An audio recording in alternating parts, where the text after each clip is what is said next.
Greetings. In today's video, I'm going to share just a little bit about my coming out story, and I'm going to include some tips, lessons, and wisdom that I gleaned from my experience. Stay tuned. This idea of conscious creator is just becoming aware that you can't not be. Of course you are. Like, I know that you're a spiritual being.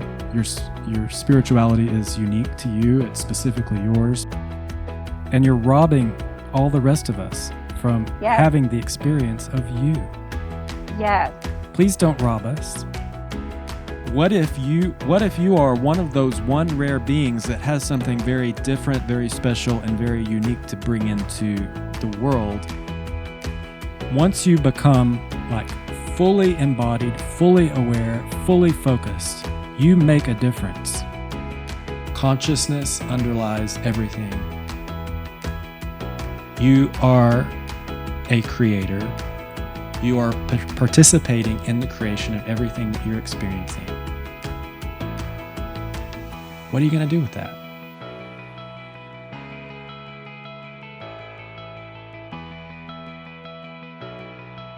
Okay. So I have been at least lightly considering whether or not I would do a coming out video on YouTube for a long time. Not just whether or not I would do one, but if I did do one, how it would be framed, how I would approach it. And so I'm sort of going to call this a coming out video, but maybe it's not a very good one. And part of the reason that I'm saying that is I don't think that the specifics and the particulars of my experience were all that interesting. But I am going to frame it in this video within the context of my spiritual awakening journey. And I think there's some interesting parallels or there's a good conversation to be had there, and some useful, helpful information that may come out of that. And then also, part of the reason I'm doing this, who knows, maybe this will be like part one of a larger coming out series of videos. We'll just see what happens with it. But part of the reason why I wanted to do it at this time is because I would also like to share a short film that I wrote and produced as a part of my coming out / spiritual awakening / deconditioning experience. And so this video is sort of a sort of parallel elaboration of that short film that I'll post, and I'll add the link in the description here for you to watch that on this same channel if you'd like. That is an autobiopic with some editorial and dramatic license. It is, I play the central character in the film, but it is dramatized and fictionalized, and I kind of combine some characters and some events together to make it work in a sort of literary way. And I think it's a pretty decent attempt at a first film. I'm proud of the results of that experience, and it was a wonderful experience to make that with the people that I collaborated with. Okay, so just in brief, like I said, the film will tell a story, but the specifics of my coming out experience aren't as interesting or useful as some others that you may encounter on YouTube. So I'll just share a little bit about it. I grew up as kind of an exceptional character in a small north central Texas, fairly conservative Baptist town. And so from an early age, I was aware that I was different. I was imaginative, I was creative and intellectual, not particularly athletic, didn't necessarily act like the other boys on the playground. And so like many of us, I, especially starting around age 8, but even for me before that, started to learn how to behave so that I didn't have to deal with or confront the feedback I was getting from my peers. And even from that early age, my peers were questioning my sexuality. And so I learned how to act so that I didn't have to deal with that. And I learned some mechanisms to protect my heart. I was a sensitive kid, and I've grown into a sensitive adult. But some mechanisms actually were quite helpful during that time to make my experience easier, to be able to get through it.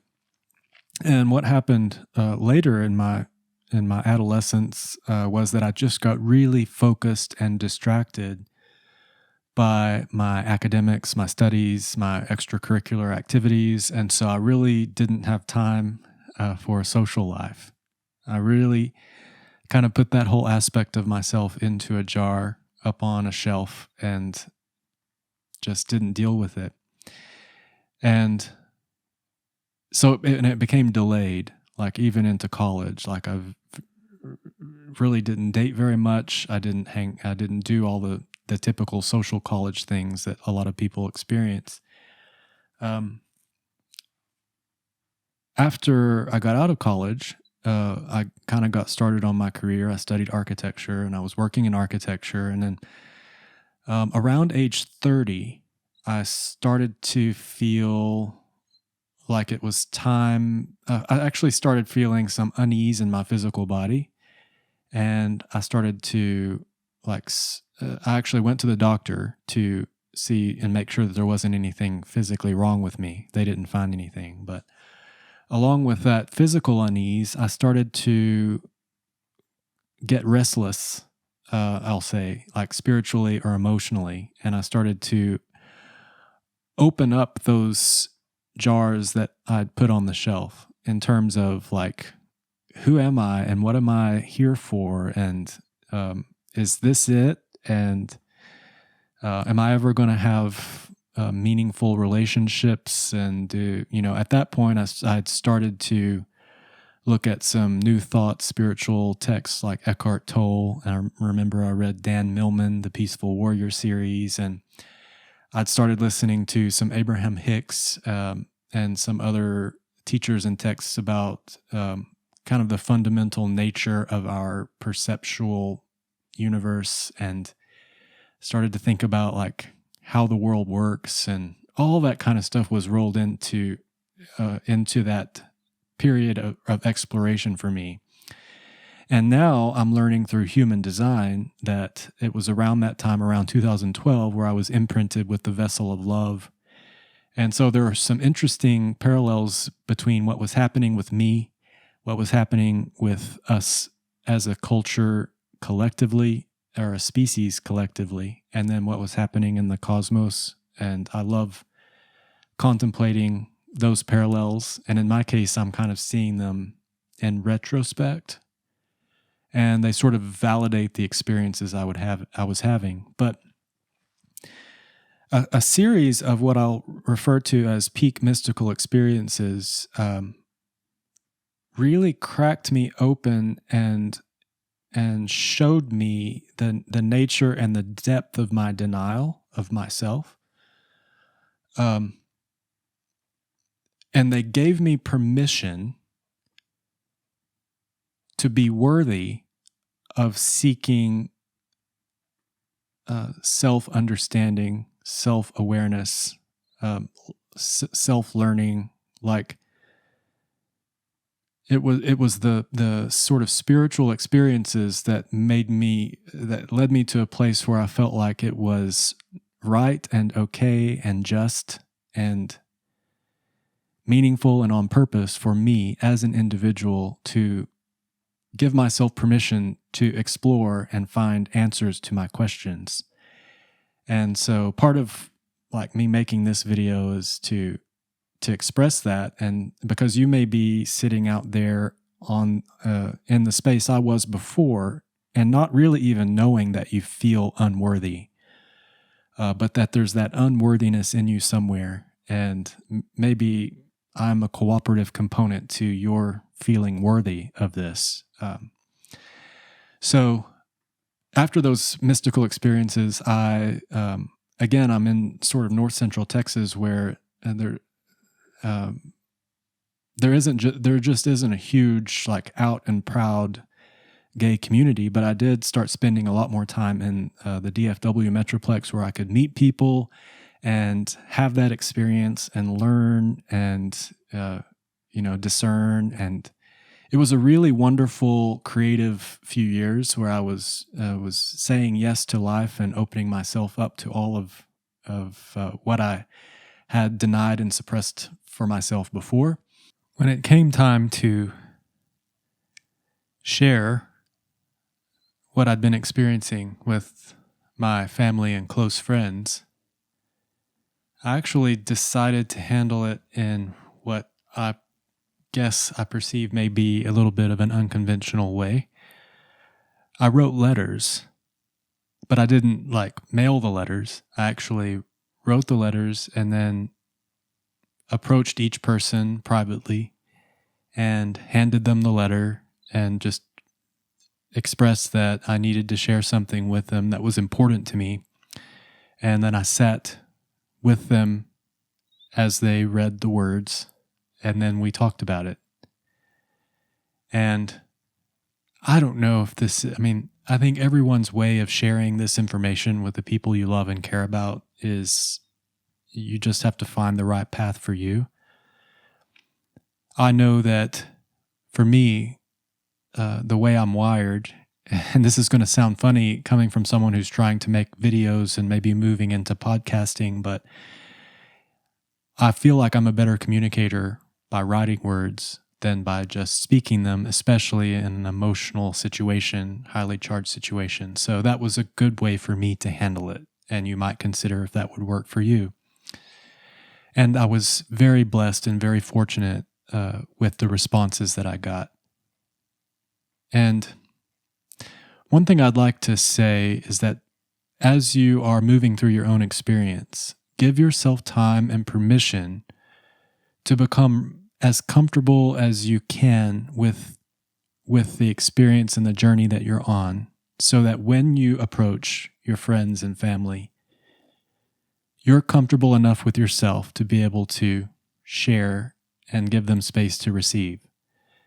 Because it's going to kind of create an environment and an atmosphere where they can receive you in the best available way, depending on the circumstances and the energy of each person. My family has been very supportive. Like I said, I'm very blessed and appreciative that I've been given this family, and my close friends were always supportive of what I was experiencing, and they all want me to be happy. And I know that that's not always the case. So I'm very grateful for the support that I received during that time. I will say that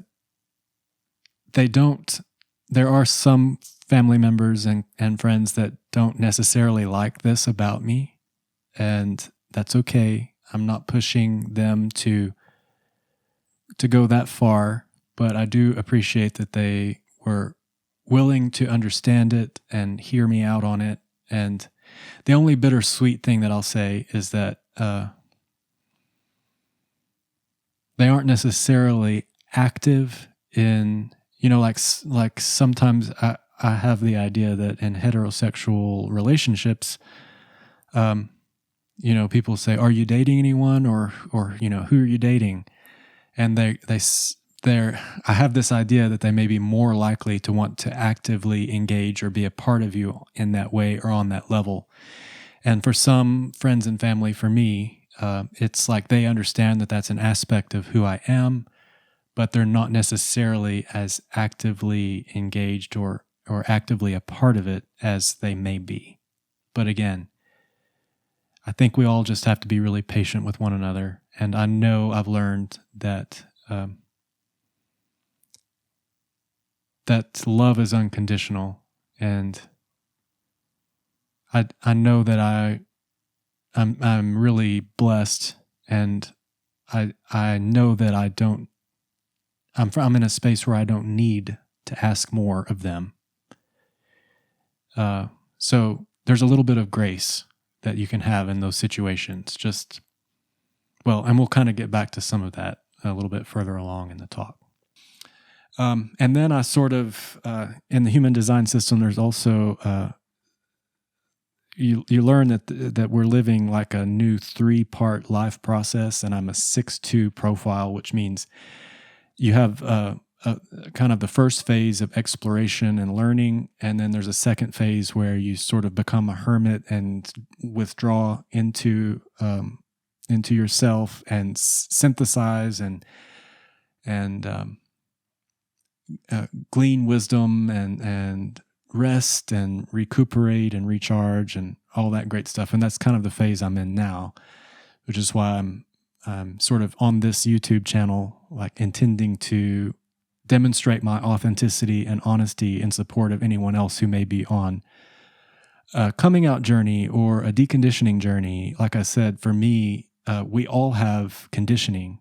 And so some of what I'm about to share with you can be applied to specifically your sexual preferences, but also to any other level of conditioning and deconditioning that you may be dealing with.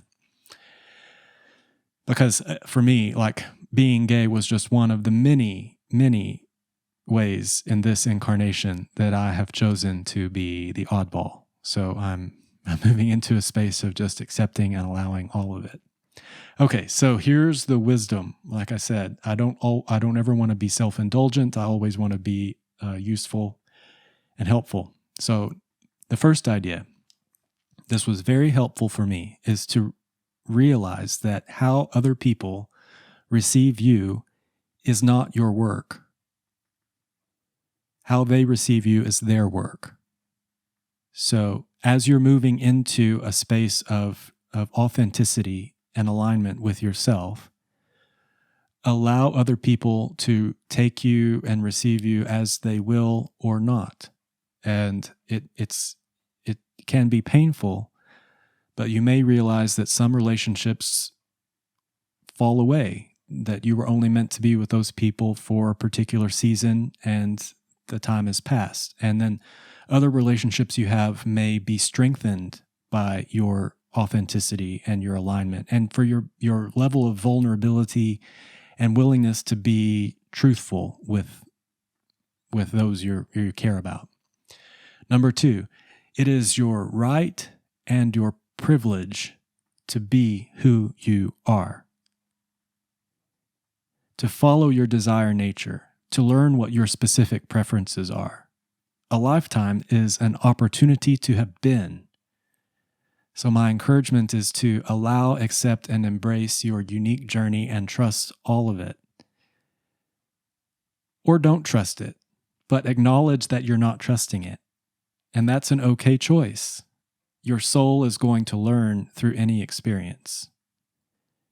But exploring and learning is what we're here for. Number 3, the world becomes a better place when we all honor each other in our rights to choose and to be, even when people choose denial or choose to disagree with you. Honor those choices too. And at an even higher level, honor the chooser that's making the choice. It can only be a good thing for you to return any non-love you receive during this time with love. Number 4, it serves you best to allow people to agree or disagree with your choices as they will. If they disagree, take care of your own attitude about it. Resentment and resistance of their disagreement only brings a harsh energy into your aura. So my encouragement is to, as much as possible, always stay committed to your own light.